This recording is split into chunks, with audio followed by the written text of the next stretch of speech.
Okay, so now let's move on to the other part, which is like the noise reduction, maybe in some cases, and also some sharpening.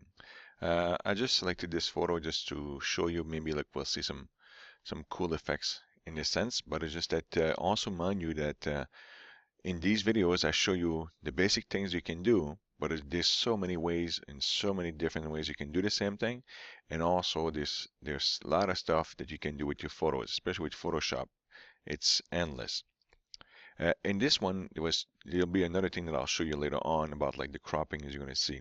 But in this one, I just wanted to show you like especially the sharpening. When I do editing photos also, I know I mentioned that before.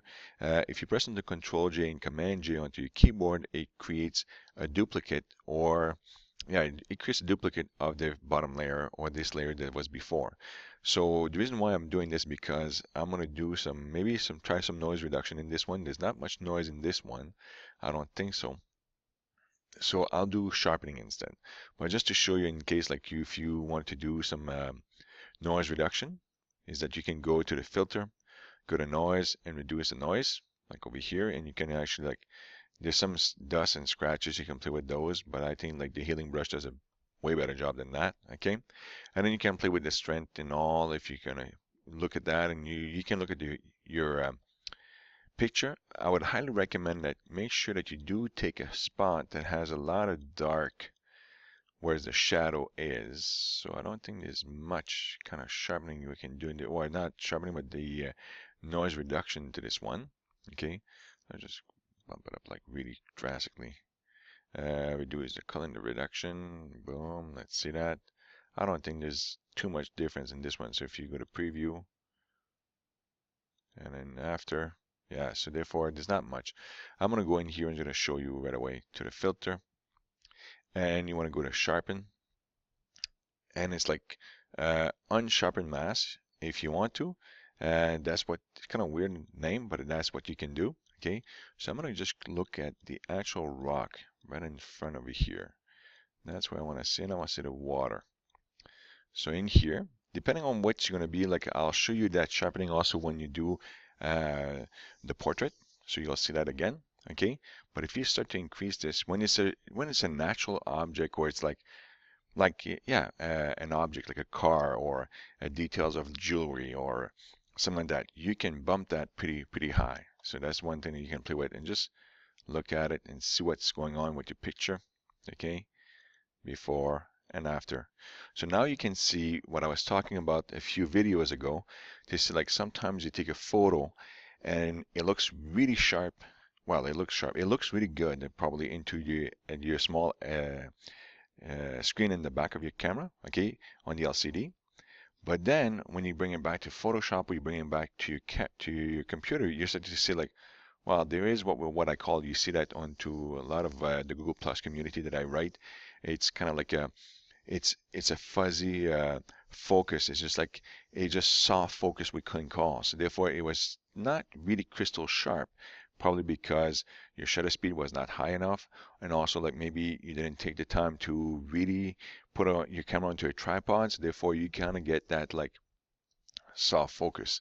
And if you do have that, sometimes it's really good. You bring it back to Photoshop in this case, or Lightroom, and you start to sharpen your objects. Some can be really good, but some cannot be that good. So therefore, over here, it's like if I look at the rocks over here at the bottom, you can see that you have that kind of effect. But if I go increase this, so it's getting really better. So, and then also you can actually just go into here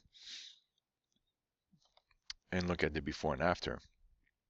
You can see the rocks in the back and after.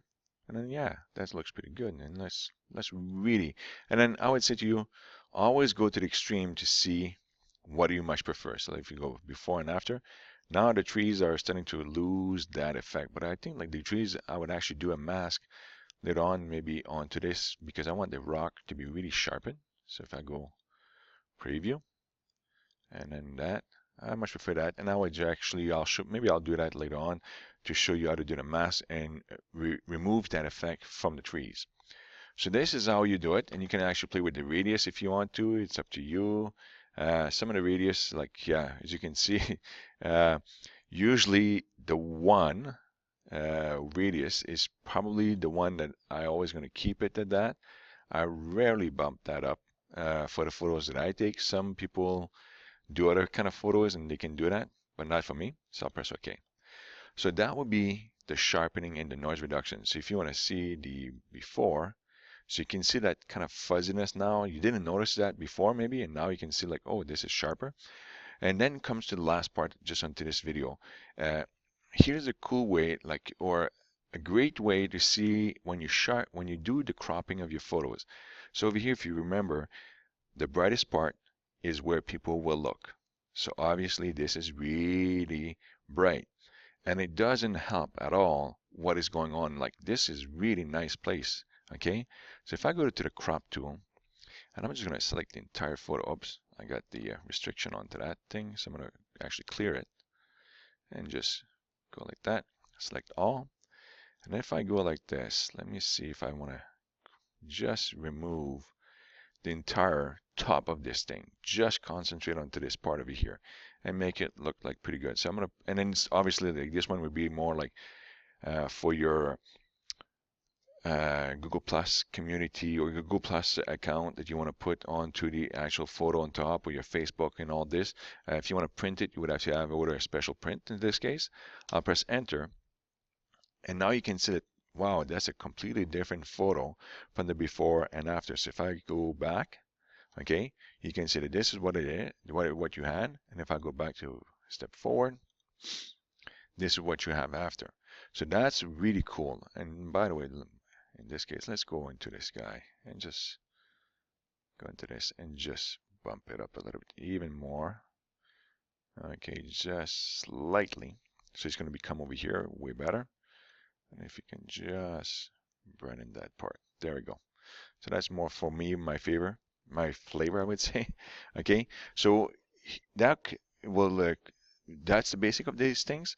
And then, as I said before, now we're going to just go in and just show you how to do the masking, just to see that I love the sharpening that happened onto the rocks, but not so much onto the actual trees. Okay, so I'll go back, Control Alt Z, and let's go back to this one. So the next video, I'll show you how to use a mask in order to affect a certain part.